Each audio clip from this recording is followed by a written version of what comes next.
नमस्कार श्रोताओं, स्वागत है आपका कहानी और बातें विद मेधा में। आज मैं लेकर आई हूँ जैनेंद्र कुमार की एक कहानी, खेल। जैनेंद्र कुमार हिंदी साहित्य के प्रसिद्ध कथाकार थे।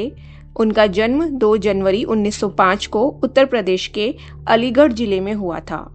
उन्होंने हिंदी साहित्य में मनोवैज्ञानिक कहानियों और मानव जीवन के आंतरिक भावनाओं के सूक्ष्म चित्रण के लिए विशेष पहचान बनाई। यह कहानी सिर्फ एक खेल की नहीं, बल्कि इंसानी भावनाओं, सोच और जीवन के छोटे छोटे अनुभवों को समझने की एक खूबसूरत कोशिश है। तो आइए बिना किसी देरी के सुनते हैं जैनेंद्र कुमार की कहानी, खेल।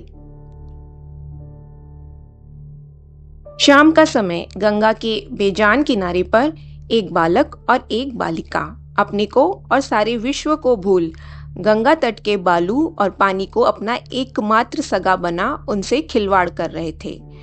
प्रकृति इन निर्दोष बच्चों को चुपचाप और एकटक देख रही थी। बालक कहीं से एक लकड़ी लाकर पानी को छटाछट उछाल रहा था। पानी मानो चोट खाकर भी बालक से दोस्ती जोड़ना चाह रहा था। बालिका अपने एक पैर पर रेत जमाकर थोप थोप कर भाड़ बना रही थी। बनाते बनाते भाड़ से बालिका बोली, देख, ठीक नहीं बना तो मैं तुझे तोड़ दूंगी। फिर बड़े प्यार से थपथपाकर उसे ठीक करने लगी। सोचती जाती थी, उसके ऊपर मैं एक कुटी बनाऊंगी, वह मेरी कुटी होगी। और मनोहर? नहीं, वह कुटी में नहीं रहेगा, बाहर खड़ा खड़ा भाड़ में पत्ते झोंकेगा। जब वह हार जाएगा, बहुत कहेगा, तब मैं उसे अपनी कुटी के भीतर ले लूंगी।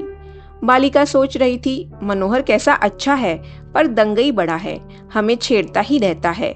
अब के दंगा करेगा तो हम उसे कुटी में साझी नहीं करेंगे। साझी होने को कहेगा तो उससे शर्त करवा लेंगे, तब साझी करेंगे। बालिका सुरबाला 7वें वर्ष में थी। मनोहर कोई 2 साल उससे बड़ा था। बालिका को अचानक ध्यान आया, भाड़ की छत तो गर्म होती है, उस पर मनोहर रहेगा कैसे? मैं तो रह जाऊंगी, पर मनोहर तो जलेगा। फिर सोचा, उसे मैं कह दूंगी, भाई छत बहुत तप रही है, तुम जल जाओगे, तुम मत आओ। पर वह नहीं माना। मेरे पास बैठने को आया ही तो मैं कहूंगी, भाई ठहरो, मैं ही बाहर आती हूँ। पर वह मेरे पास आने की जिद करेगा क्या? जरूर करेगा, वह बड़ा हठी है, पर मैं उसे आने नहीं दूंगी। बेचारा तपेगा, भला कुछ ठीक है? ज्यादा कहेगा, मैं धक्का दे दूंगी और कहूंगी, अरे जल जाएगा मूर्ख। यह सोचने पर उसे बड़ा मजा आया, पर उसका मुंह सूख गया। उसे मानो सचमुच ही धक्का खाकर मनोहर के गिरने का मजेदार और करुण नजारा सच होता दिखाई पड़ रहा था। बालिका ने 2-1 पक्के हाथ भाड़ पर लगाकर देखा। भाड़ अब बिल्कुल बन गया है। माँ जिस सावधानी के साथ अपने नवजात शिशु को बिछौने पर लेटाने को छोड़ती है, वैसे ही सुरबाला ने अपना पैर धीरे धीरे भाड़ के नीचे से खींच लिया। इस काम में वह सचमुच भाड़ को पुचकारती सी जाती थी। उसके पैर ही पर तो भाड़ टिका है, पर पैर का सहारा हट जाने पर बेचारा कहीं टूट ना पड़े। पैर साफ निकालने पर भाड़ जब ज्यों का त्यों टिका रहा, तब बालिका एक बार खुशी से नाच उठी। बालिका एक बारगी ही बेवकूफ मनोहर को इस अनोखे चतुरता से पूर्ण भाड़ के दर्शन के लिए दौड़कर खींच लाने को बेचैन हो गई। मूर्ख लड़का, पानी से उलझ रहा है, यहाँ कैसी जबरदस्त कारगुजारी हुई है। सो नहीं देखता, ऐसा पक्का भाड़ उसने कहीं देखा भी है? पर सोचा, अभी नहीं, पहले कुटी तो बना लूं। यह सोचकर बालिका ने रेत की एक चुटकी ली और बड़े धीरे से भाड़ के सिर पर छोड़ दी। फिर दूसरी, फिर तीसरी, फिर चौथी। इस तरह 4 चुटकी रेत धीरे धीरे छोड़कर सुरबाला ने भाड़ के सिर पर अपनी कुटी तैयार कर ली। भाड़ तैयार हो गया, पर पड़ोस का भाड़ जब बालिका ने पूरा पूरा याद किया तो पता चला एक कमी रह गई है। धुआं कहाँ से निकलेगा? तनिक सोचकर उसने एक सीख टेढ़ी करके उसमें गाड़ दी। बस, ब्रह्मांड का सबसे संपूर्ण भाड़ और विश्व की सबसे सुंदर वस्तु तैयार हो गई। वह उस उज्जड मनोहर को इस अद्भुत कारीगरी का दर्शन करावेगी। पर अभी जरा थोड़ा देख तो और ले। सुरबाला मुंह बनाए आंखें स्थिर करके इस भाड़ श्रेष्ठ को देख देख कर चकित भी हुई और खुश भी। परमात्मा कहाँ विराजते हैं? कोई इस बाला से पूछे तो वह बताए, इस भाड़ के जादू में। मनोहर अपनी सुरी और सुरी की याद कर पानी से नाता तोड़ हाथ की लकड़ी को भरपूर जोर से गंगा की धार में फेंक कर जब मुड़ा, तब श्री सुरबाला देवी एकटक अपनी परमात्म लीला के जादू को बूझने और सुलझाने में लगी हुई थी। मनोहर ने बाला की ओर देखा। श्रीमती जी बिल्कुल अपने भाड़ में अटकी हुई हैं। उसने जोर से लात मारकर भाड़ का काम तमाम कर दिया। ना जाने क्या किला फतेह किया हो, ऐसे गर्व से भरकर बेरहम मनोहर चिल्लाया, सुर्रो रानी। सुर्रो रानी खामोश खड़ी थी। उनके मुंह पर जहां अभी एक खुशी थी, वहां अब एक शून्य फैल गया। रानी के सामने एक स्वर्ग आ खड़ा हुआ था। वह उन्हीं के हाथ का बनाया हुआ था और वह एक व्यक्ति को अपने साथ लेकर उस स्वर्ग की एक एक सुंदरता को दिखलाना चाहती थी। हाँ हंत, वही व्यक्ति आया और उसने एक लात से उसे तोड़ फोड़ डाला। रानी को समझ न आया कि वह क्या करे। हमारे विद्वान पाठकों में से कोई होता तो उन मूर्खों को समझाता, यह संसार जल का बुलबुला है, फूटकर किसी रोज जल में ही मिल जाएगा, उसमें दुख क्या और सुख क्या। दी मूर्खा लड़की, तू समझ किस लिए बेकार में दुखी हो रही है। रेत का तो तेरा भाड़ 2 दिन का मेहमान आखिर रेत में मिल जाएगा। इस पर अफसोस मत कर, इससे शिक्षा ले। परमात्मा तुझे नई सीख देना चाहते हैं। इस शिक्षा को समझ और परमात्मा तक पहुंचने की कोशिश कर। आदि आदि। पर बेचारी बालिका का दुर्भाग्य, उसकी मदद के लिए गंगा तट पर कोई नहीं पहुंच सका।